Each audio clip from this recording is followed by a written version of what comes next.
What's up, y'all? Back again for day 27 of my 31-day March Yoga Challenge. And I ain't gonna say too much. Y'all already know how I feel, but I am gonna start my yoga workout. Because I've been getting my my records in of all the work I've been putting in. But we're just gonna hop right into the work, right into the movements. This is not physical weightlifting, resistance training, high intensity workout. So I'm not gonna say we're gonna get right into the work. So we're gonna get into the movements because that's what yoga is. So our first pose out of the two poses of the day is monkey pose. I am not sure why they call this monkey pose, but okay. Yogi name, Hanuamanasana. Monkey pose is deeply challenging. It requires time, patience, and practice as you build up to performing the full split. The correct form is you want to ease your way into the split. As you descend, push into the floor with your front heel and the top of your back foot. You want to start with 5 breaths. So monkey pose, whatever reason it's called monkey pose, is simply a split with your hands raised up. So we can easily get into that by doing some runner lunges. I'm coming off the camera. I should actually pull my yoga mat back so that y'all can really see the form. Okay. So because I already know how to do a split, I don't really have to do the stretch. But I'm going to get into the split, relaxing into that. Bring my hands up for 1 to 5. I will do 3.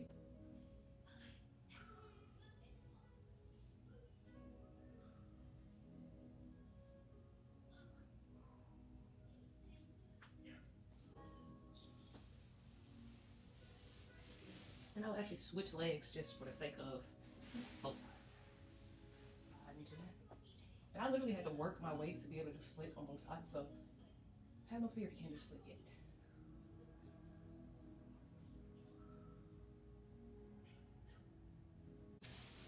Come out of that slowly. Okay, and some benefits of split. I'm not sure why I call it monkey pose, but the benefits of it is it stretches your hamstrings, your groin, your thighs, and your hips. And that it does, but really do most of the hip opening stretches so that you can build your just mental muscle connection up to be able to do a split. And in the split, be able to raise your hands up. You know, it'll take some deep inner focus. And that's the beauty of yoga. Okay, so our next pose is child's pose. Yogi name, Balasana. Very relaxing and restorative. Child's pose is a perfect resting position which you can assume at any point during your practice. The correct form is you want to relax any tension you may be holding in your jaw and facial muscles. You want to open up between your shoulder blades as you breathe. Love child's pose. Turn to the side. You definitely want to turn your feet out a little, give some room right there. And you're going to put your head to the floor, up to the mat, whatever you're on. And bring your hands back. And then want us to do 5 to 10 breaths, so we'll do 5. So hands should be back and resting down. Shoulders should be resting down.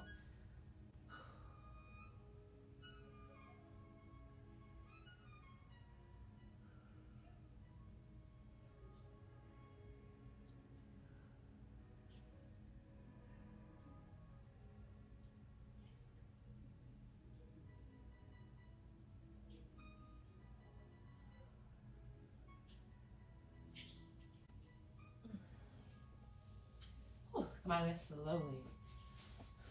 Okay. And some benefits of child's pose is that it reduces stress and anxiety, it aids in digestion, it relieves back pain, it stretches your ankles, back, and hips. And child's pose is really good for PMS administrating and just really alleviating that tightness that we feel when we are going through our cycles. You know, you can even put a plushie, you know, your emotional support plushie, a blanket, a pillow right under you while you're doing child's pose, and kind of just breathe into that. It'll help you stand the flow of it all because, again, we know how flow be taking us out.